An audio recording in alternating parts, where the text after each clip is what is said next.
Teacher Talking Sports, what it does, what it do, how we living. For a decent amount of time last year, there was a lot of chatter around Luis Ariz, then of the Miami Marlins, and could he become the first hitter since Ted Williams in 1941 to bat 400? Well, he fell short. He still batted 354, won his second straight batting title, one in the AL, one in the NL. Since has moved on to the San Diego Padres, where he's battling to win his third straight batting title. But anyhow, no, he did not hit 400. But again, it's an extremely hard feat. It's been 83 years. Now, there is currently a hitter that is challenging that mark, and I feel like it's talked about a lot less, despite him being on a very good team. Let's take a look at him. His name is Stephen Kwan. He has 25 hits in his last 49 games. We see here MLB's X page. His fifth home run of the year extends the Cleveland Guardians lead. Boom. Crushed it. Almost like an Ichiro in the sense that he's not going to necessarily hit for a lot of power, but when he does, he can really rake it. So that was this homer yesterday. Again, 25 hits in his last 49 at bats. And as you say, that raised his average to 397 on the year. Incredible. An OPS of over 1,000 now. So it's not like he's just blooping singles. He's never strikes out. He's got 18 walks on the season to 14 strikeouts.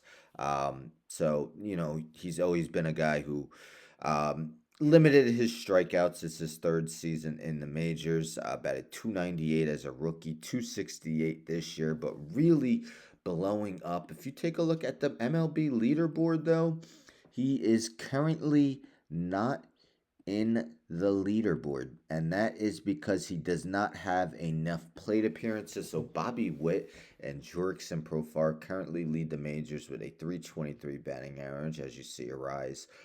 4 points behind his teammate Profar for the NL batting lead. So if he had enough plate appearances, he would have a 74-point advantage over everyone in baseball. But that's not something to necessarily worry about. He did miss about 4 weeks with a hamstring injury. That's why he doesn't have enough plate appearances. But since he bats leadoff, as long as he stays in the lineup, he's going to get there rather quickly. He's at about 2.9 plate appearances per team game. I don't know if I said team game, but you need 3.1 per team game to qualify. He's at about 2.9. So, again, should rapidly get back to that 3.1, especially as he continues to bat leadoff. But again, just not much talk surrounding it necessarily. And the Guardians are an incredible team. Now, part of it is because he's so hot, 25 for his last 48, that 25 of his last 49, that his batting average has skyrocketed of late. So wasn't necessarily super close to 400, and now he's right there, another 2 for 3 game. We'll put him at that mark.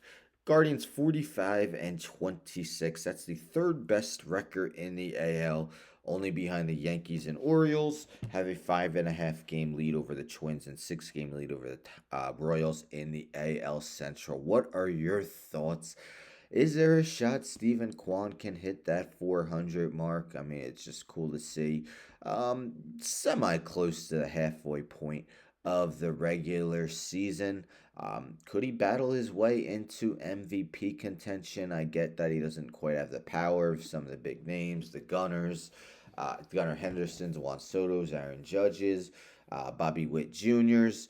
But the way he's playing of late, at least maybe top 5, definitely top 10. And as long as Cleveland stays near the top of the American League, his name will at least be in consideration. But anyhow, don't forget to subscribe. Tell a friend to tell a friend to tell a friend to subscribe. Like the video, share the video, hit the bell for notifications. I'm out.